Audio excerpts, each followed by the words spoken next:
Anywho, there's a couple videos that I want to watch today. The first of which, a little exclusive Ace video. If my buttons work, there we go. This one is called What Happened to Xdefiant. Now, I want to be clear. I haven't followed Xdefiant since like maybe 2 weeks after launch. And I'm kind of coming in here blind. I have my own opinions on what went down with Xdefiant because I know the kind of state that they're in. They're close to like kind of essentially falling apart. But I believe Ace played a lot more after launch, and I want to hear his opinion because generally he gives a pretty undivided opinion, just like the facts. And I want to see what he has to say about it. What's up, guys? My name is Ace.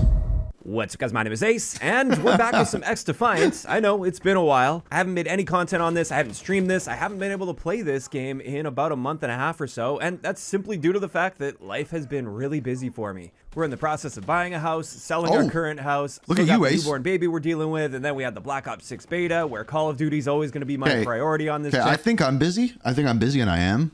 Like, Steph's got 2 kids. We got sports. We got school. We got all of that stuff. This guy's selling a house, buying a house. Got a brand new baby, like brand new baby.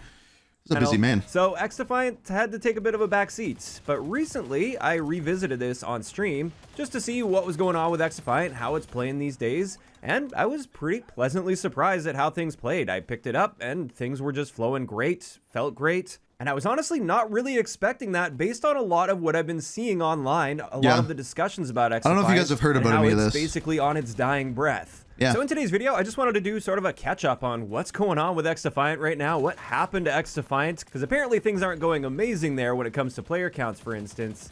And then toward the end, I wanted to share some feedback on how I feel they could turn at least some... We could play Xdefiant today. I could do a video of this around maybe tomorrow on it. Let's dive into this. And I think the most important thing to cover first here is the big article from Insider Gaming. Yeah, this is Tom Henderson. This is I want to hear what he has to say a trusted first. Source in the community. So typically, if I see something from Tom Henderson, I do tend to trust it. Yeah, he's a pretty reliable reliable source. source. Literally titled "Xdefiant is on borrowed time as player numbers decline rapidly." So that doesn't sound great at all. Before we get into this, I just want to kind of give my opinion here because I haven't read this article. And I've played Xdefiant, and obviously I immediately compare it to Call of Duty.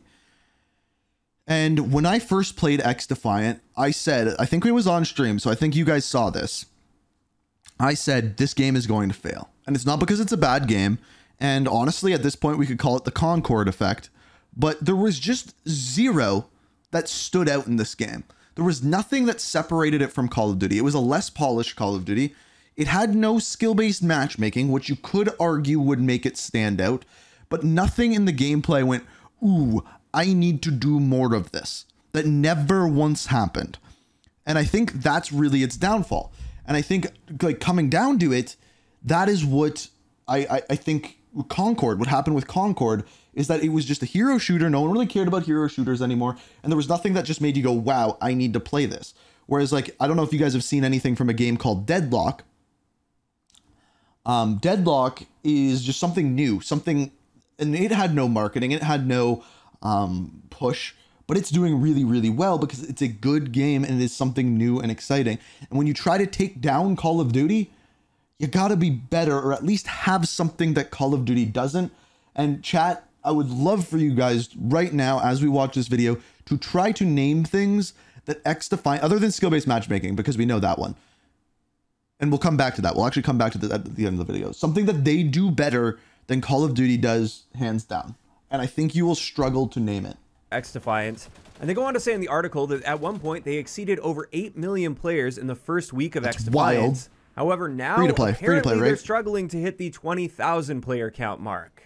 And the big takeaway here is apparently Ubisoft wants player numbers to increase by Season 3, or Xdefiant risks losing its much-needed post-launch support. And then the game dies. There's a chance it could get shut down if they don't turn things around. And that's pretty scary to see if you're somebody that's into Xdefiant, you want the game to succeed. I personally really want the game to succeed, even though it will never really be my primary game. Call of Duty is always going to take that spot for me, at least in the foreseeable. Hero abilities, which Call of Duty hasn't done since Black Ops 3 or Black Ops 4. I agree. And maybe this is a hot take. I don't think the hero abilities are good enough. And I know people will disagree with that, but I don't think they are. There's not a hero ability that goes, I want to keep getting that. Like maybe the one is that like the pistol where you can see through walls, but still, a lot of the time it's not a one-hit kill. I don't know, and maybe that's just me. Future, but I really do like Xdefiant as that yes, second game that is when I do thing. have that time available, and when I'm maybe getting a little bit sick of COD, it's great to have that second game to come to, and I really enjoy playing this game. So I personally would love to see them turn this around. So let's have a look at why this is declining, or the biggest reasons for this decline, at least based on what I've seen in the community. And I have seen quite a bit going on over the months when it comes to Xdefiant. And as far as the biggest reasons go that I see the most people that are leaving the game and sick of the game, most of them will state the reason they're leaving, or at least one of the big ones, is the netcode. Especially within the launch window, this game had some of the worst FPS netcode I think I've ever experienced. Like getting shot and killed 20, 30 feet. I don't think that's true though. Like, I don't think, no. Like maybe, yeah, at first. Maybe. But the netcode's fine now, or at least better. And people are still leaving. And I don't think if this game has perfect netcode right now, it's going to bring people back. I don't think maybe I'm wrong, but I just don't think that's a reason. Way after you got behind cover, you're getting killed. So cover just didn't seem to mean anything. Maybe I'm wrong. Shots just going directly through players. Other times getting a bunch of hit markers, but not actually dealing any damage with those hit markers. And then top that off with the crazy movement and air strafing abilities that you had in the game right when the game launched as well. That just exacerbated everything when it came to netcode.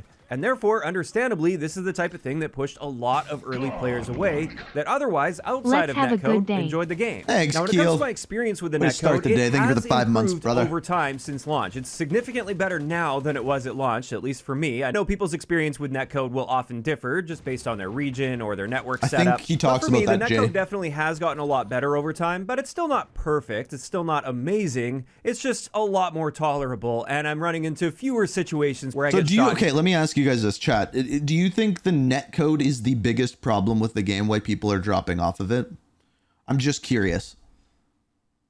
Because I think that's a reason. I don't think it's the reason. Killed after I make it to cover. Now, I do know netcode is their #1 priority, and it has been for a long time. They know that the netcode is rough, and they know that this is a big reason that many people like you were saying, leaving. the developers even saying themselves the Mark netcode Rubin sucks. is stating that they are working hard on improving it. It really sucks that there isn't just a button they can press that suddenly fixes netcode and makes everything perfect. But that's not how things work, and this is... I mean, if you build a game where your netcode sucks, your netcode's gonna suck, right? Like... is taking a lot of Jay, time I'm to get starting on to top agree of, with you what you're saying. Which already was too slow of a process for a lot of people. We will get to that. Now, I do think they could have done a little better here when it comes to the perception of netcode, at least, especially early on in the game's life cycle. And the first thing that I think they should have done earlier is nerf the air strafing and the crazy movement ability. So here's the actual issue, though, right?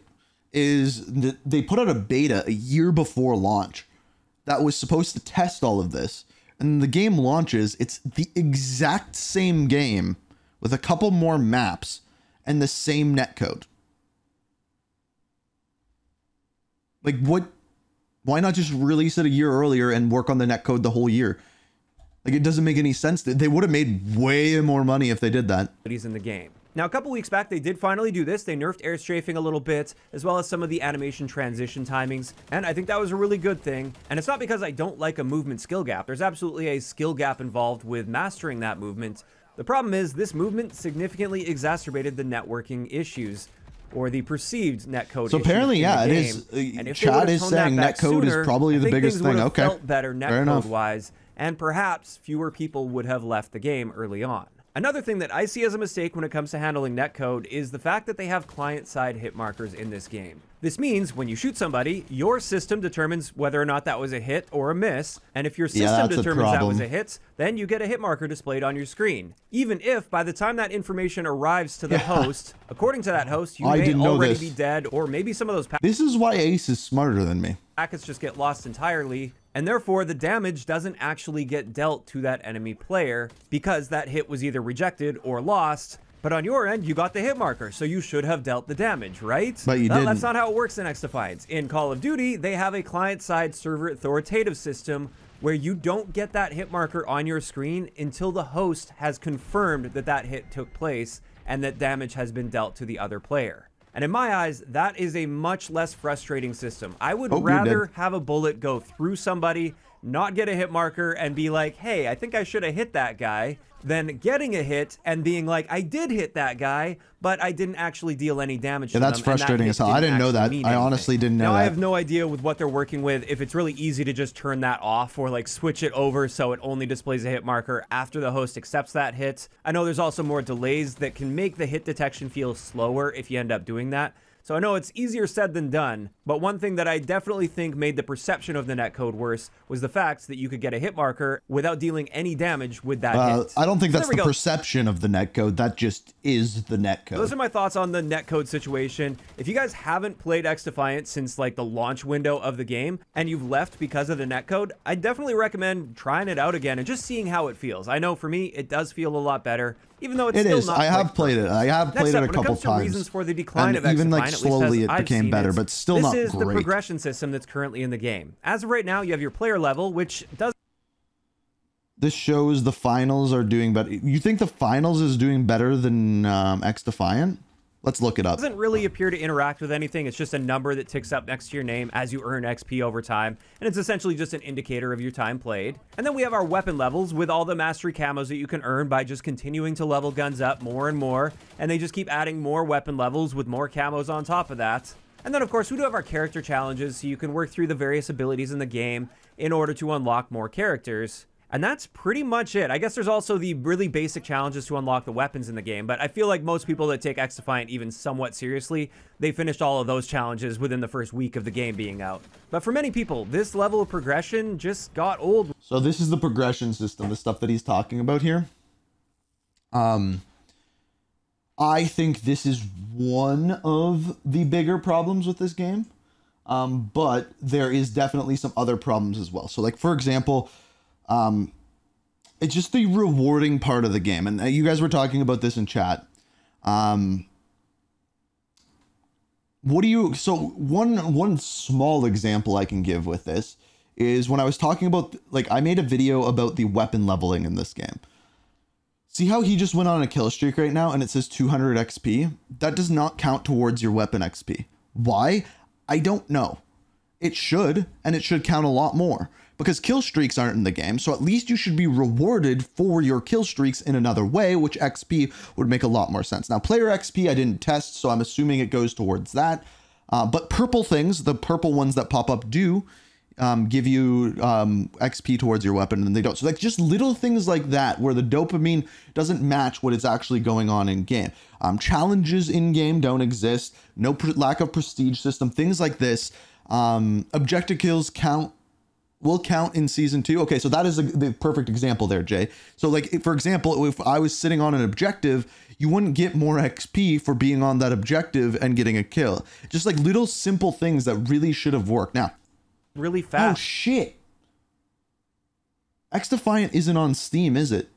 Is there a way to check Xdefiant's player numbers? I'm going to look up the finals in a second here, but it doesn't really offer a whole lot to chase on a game-to-game basis. At least for me, I find that to be fairly boring after a certain point, because you're not really working toward a specific challenge. You're not trying to get headshots or something like that, like you would in Call of Duty with camo challenge. Basically, what Ace said at the beginning of this video is that the concurrent, I believe this is what he said, correct me if I'm wrong, the concurrent players of Xdefiant are around 20,000. Is that correct?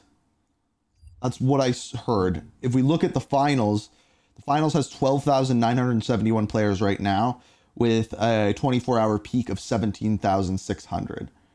So I don't believe Ubisoft is, yeah, I don't think we can see Xdefiant, but like 24-hour peak wise, they're actually relatively similar, if that is the correct numbers. That's what has been reported. Okay, so yeah, they're actually pretty similar, which is shocking to me. By the way, I prefer the finals better.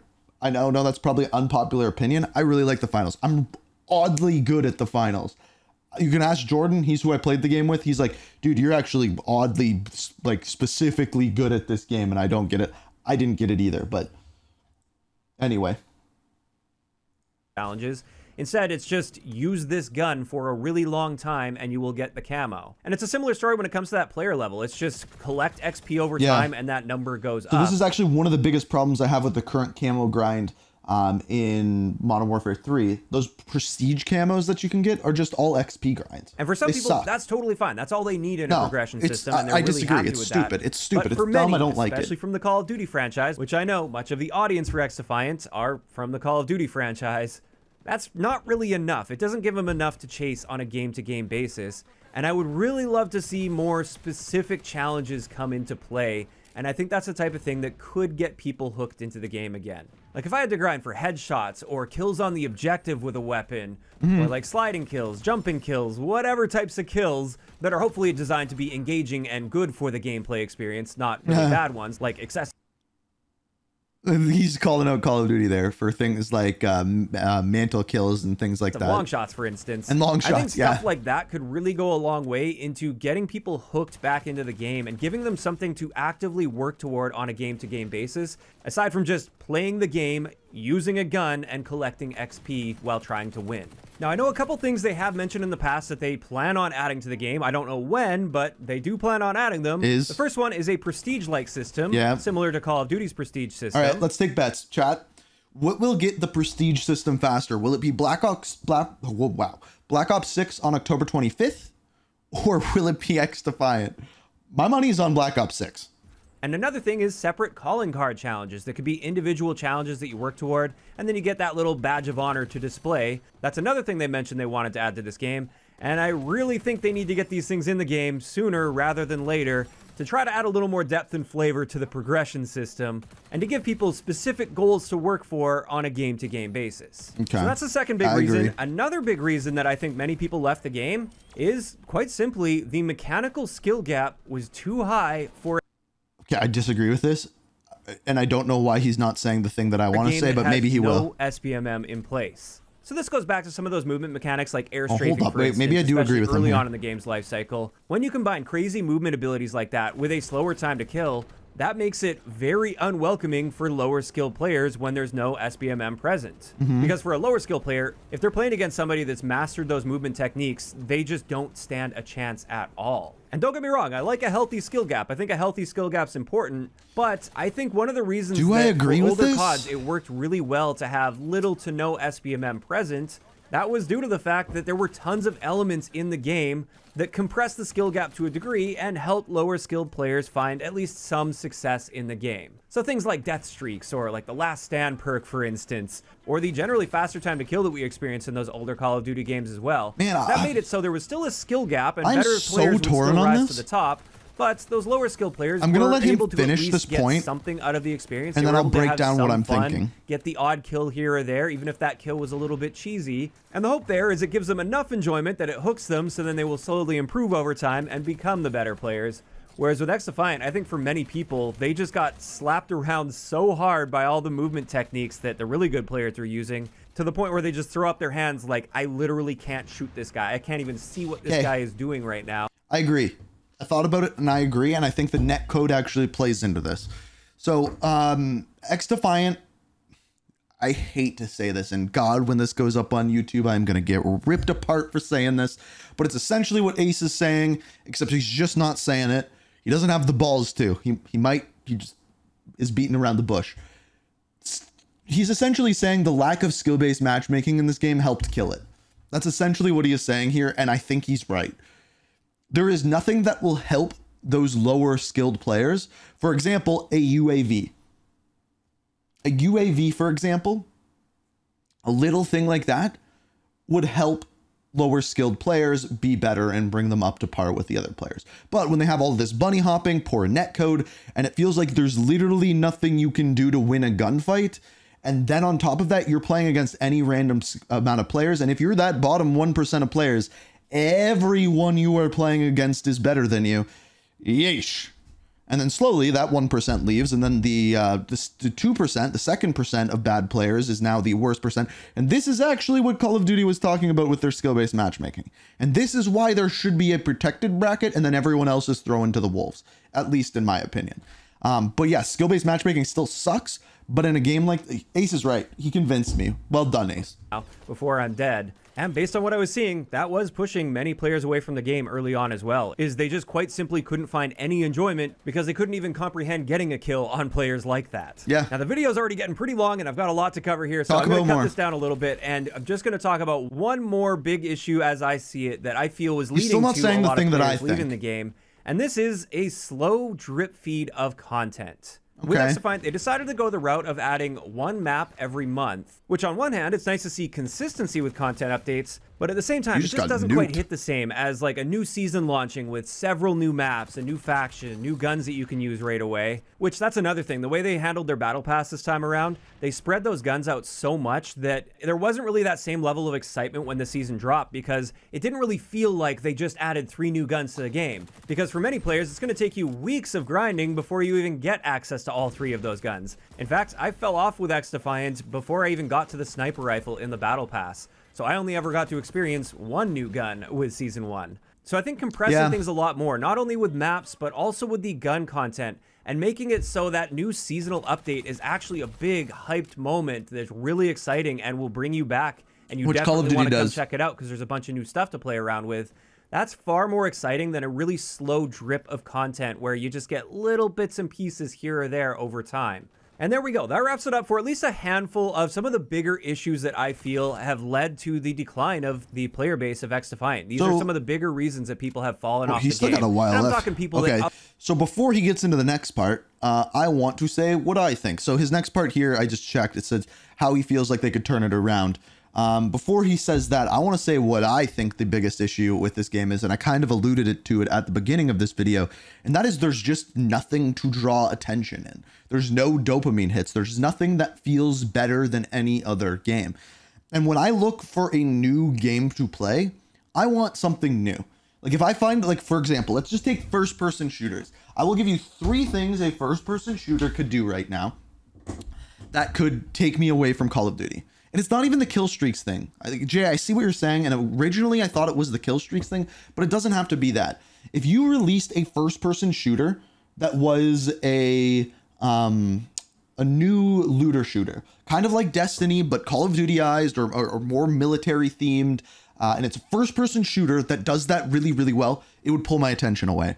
If you released a MOBA, a good MOBA that's a first-person shooter, and I know Deadlock just came out, and I believe it's third-person, and I still have to check it out, something like that would have me interested in, especially if it's a first-person shooter. The other thing is a Call of Duty extraction shooter. Like, I know there's a bunch of these now. There's, what are they called? Dead Zone? Do I have that name wrong? The new one that just came out. Like a DMZ style game that has an outside of the game market. Like DMZ could have freaking done this, and they just threw it to the, like, screw you guys. We're not. There needs to be something that is different. And this game, Xdefiant, has nothing that excites me or is different. Nothing. Nothing. And you may be asking, okay, what about Black Ops 6? Is there something that's exciting and different there for you?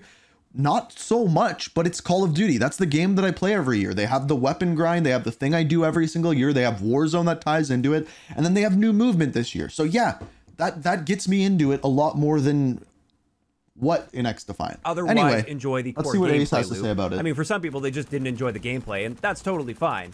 And now I just want to share one final section here on what I think they need to do to get things back on track and bring players back into the game that have fallen off. And kind of similar to what I was just saying with that previous issue, I really think instead of a bunch of small updates and improvements over time with this game, if they really want to bring players back that have fallen off and stop playing entirely, they need to put together a big update, like a really big, hyped update. I that's agree got a with lot of the this. things that we've been anticipating for a long time, because lots of small updates, they won't really be all that hyped. It won't be enough to sort of break that inertia and get people to re-download the game or just hop on the game again. And so I honestly think if they need that Hail Mary, if it really is true that they need to turn things around and bring players back to the game, otherwise they're in big trouble here, And if it really is possible that they could be shut down after Season 3 if they don't bring the players of course, back, I think that's kind of a redundant thing to say. Of course, if they want to bring players back, they need something big. I think they should be combining a bunch of the things that they're planning on fixing over time. Ooh, that's a good question. Shanbu says, do you think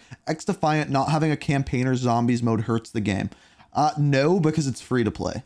If it was a paid for game, then yeah, it would really hurt it. This is just focused on multiplayer, and I think that's okay. Into one now, I think cutscenes and a story and lore might have helped. Major update that not only has a lot of content, but also has a lot of the features that they've been planning and talking about for a long time. Even if it means pushing some of these things and yeah, back, there is lore with the background of the different games, but not as this game as a whole. So that they can all be included in a major update. And I know that might sound counterintuitive and kind of frustrating for the active player base for the game, but if you're in that do or die situation where you need people to come back, you need a big update to bring them back. So what would this ideal update look like that I think would actually bring a lot of players back? Well, I would say this would probably have to be not until like Season 3. I know Season 2 is coming up, and it's probably far too late to throw a huge update together for that. But the first thing is, I think they should be adding several maps at once with the launch of the season, like 3 or 4 maps, even if it means stealing maps from future planned seasons. So I think drip feeding content is okay, but it needs to be more frequent than once a month, right?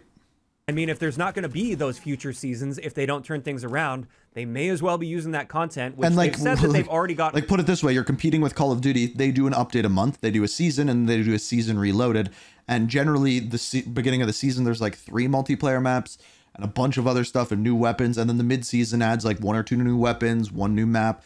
It's blowing Xdefiant out of the water, and they're trying to compete with that. It's just not going to work. All the content laid out for the first year of the game, like all the maps and stuff were apparently finished, or at least almost finished for the first year of content. Start compressing that. Start stealing those maps from future seasons just to keep things going, and make those seasonal updates big with content. Then, of course, with this big update, it would be a seasonal update, so you have a new faction, new guns added to the game. I really think those guns should be accessed earlier on. I know there's the whole balancing act where you want people to grind through the full battle pass and you want to squeeze out as much retention as possible, but the way they handled it in Season 1, I feel was balanced in such a way that it was just causing burnout more than hooking people for that retention. Next, with this big update, I think we need some better progression systems in place. What I'm seeing in chat system they've been talking about, the calling card system. Add those things to the game all at once, so there's suddenly like a brand new grind that you can start. Yeah. So for those people that do come back, they've got something to start fresh with and build off of over time to keep them hooked. Then on top of that, for a big update like this, I would of course expect a lot of fixes and adjustments to the gameplay that are necessary. Netcode. Maybe also that long-awaited kill cam update. That would be big news if there were a kill cam added with this. And another big thing that they have promised in the past, but we're still waiting for, persistent lobbies. I think that would go a long way to actually building a sense of community with the game and adding a bit more heart and soul to the game, because games with forced disbanding lobbies feel very soulless, and the community aspect Call of Duty, isn't there for because example. there's no room for those rematches or rivalries over time if the game is just going to rematch make you after every match anyway. If we had a big seasonal update like this and they were to hype this up over time and talk about what's coming and really hype it up as like almost like Xdefiant 2.0, like this is the big one, I definitely think that's their best shot at bringing a bunch of players back into the fold. And I know, again, this is another one of those cases where it's much easier said than done. I realize they're quite a small team working on this, and getting everything together for a big update like that, that is a big undertaking. I mean, it is an interesting question as a whole, though, at how the finals has nearly the same amount of people playing it as Xdefiant, right? Like that also doesn't, because really,